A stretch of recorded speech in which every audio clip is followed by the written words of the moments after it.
Gather and hear the chronicle of the sword arm and the stout heart, the names etched in the annals of the king, the brotherhood that rose from the dust of exile and despair.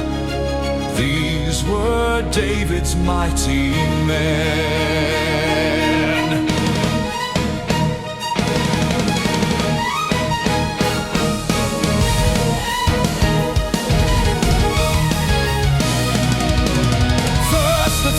A trinity of terror, a council of war. Josheb-basshebeth, chief among the captains, he who leaned upon his spear.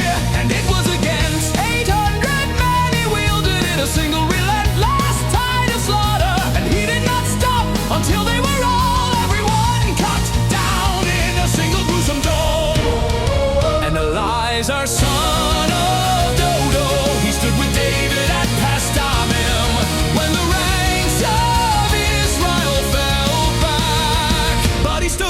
his hand clenched fast to his sword, did not know the meaning of retreat. He fought until the muscles of his hand cramped, frozen in a grip of death, stuck to the hilt as if it were a part of his own bone and sinew.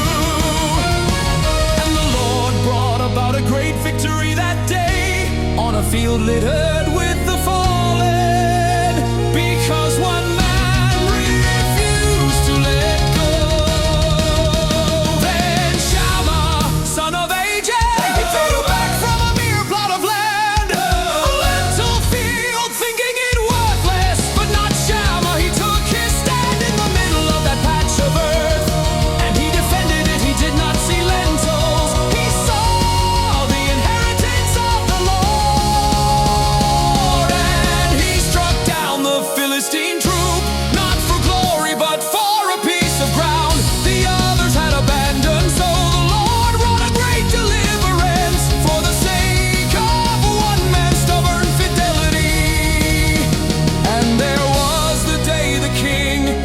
and weary, voiced a longing, not a command, oh, for a drink from the well by the gate of Bethlehem.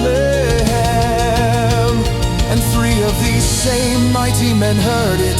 They were not sent, they chose. They broke through the garrison of the Philistines that held the city.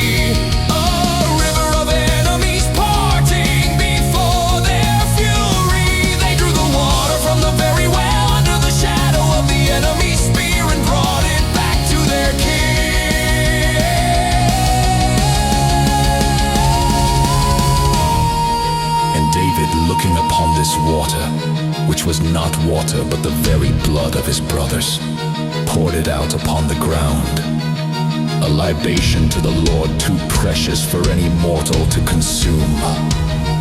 And the others, each a lord, a legend, brother to Job, the most renowned of the 30. He wielded his spear against 300 men and he slew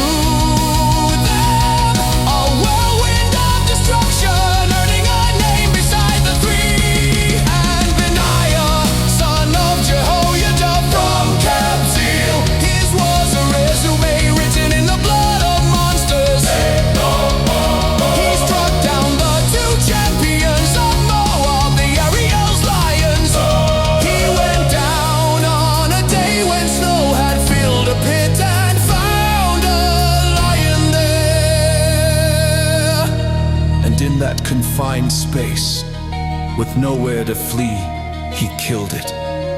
And greatest of his feats, an Egyptian giant, a man of immense stature, armed with a spear like a weaver's beam. Benaiah faced him with only a staff, tore the spear from the giant's own hand, and with the giant's own weapon slew him. Such were the exploits of Benaiah. These were the men, their names include Uriah the Hittite, whose loyalty would become the backdrop for a king's greatest sin, and others like Elhanan, who slew the brother of Goliath, and countless more, whose deeds are compressed.